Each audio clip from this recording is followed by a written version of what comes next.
चाणक्य नीति स्त्रियों के गुणों के बारे में विस्तार से बताती है। चाणक्य के अनुसार स्त्रियों में ये गुण होने चाहिए। चाणक्य नीति। आचार्य चाणक्य ने महिला के गुणों के बारे में भी वर्णन किया है। चाणक्य नीति में स्त्रियों के गुणों पर बड़ी ही सूक्ष्मता से प्रकाश डाला गया है। समाज के निर्माण में स्त्रियों की भूमिका का बहुत ही महत्वपूर्ण भी माना गया है।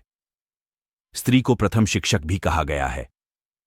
जो लोग स्त्री को अबला समझते हैं वे स्त्री के गुणों से परिचित ही नहीं हैं। चाणक्य ने स्त्री के इन गुणों के बारे में बताया है। चाणक्य के अनुसार जिस स्त्री में ये 5 गुण होते हैं वह स्त्री श्रेष्ठ कहलाती है। आइए जानते हैं कि स्त्रियों के बारे में क्या कहती है आचार्य चाणक्य की चाणक्य नीति। दया और विनम्रता। जिस स्त्री के पास दया और विनम्रता होती है वह सदैव सम्मान प्राप्त करती है। जो स्त्री अपने क्रोध पर काबू नहीं कर पाती है वह अपना तो नुकसान करती ही है, साथ पूरे परिवार को भी हानि पहुंचाती है। इसलिए स्त्री को दया और विनम्रता जैसे गुणों को अपनाना चाहिए। धर्म का पालन। स्त्री को धार्मिक होना चाहिए। ईश्वर और प्रकृति पर उसका विश्वास होना चाहिए।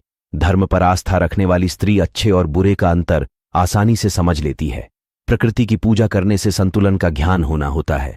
संचय करने की प्रवृत्ति। स्त्री का यह गुण आज के आधुनिक समय में बहुत ही जरूरी है। स्त्री को धन संचय का अच्छा ज्ञान होना चाहिए। चाणक्य ने कहा है कि विपत्ति आने पर ही मित्र और पत्नी की परीक्षा होती है। इसका अर्थ ये है कि जो स्त्रियां धन की बचत करती हैं उन्हें विपत्ति आने पर कष्ट नहीं होता है। उनके परिवार को कोई हानि नहीं होती है। वाणी की मधुर। स्त्री की वाणी बहुत ही मधुर होनी चाहिए। स्त्रियों को कड़वे वचन नहीं बोलने चाहिए, इससे उनकी शोभा खराब होती है।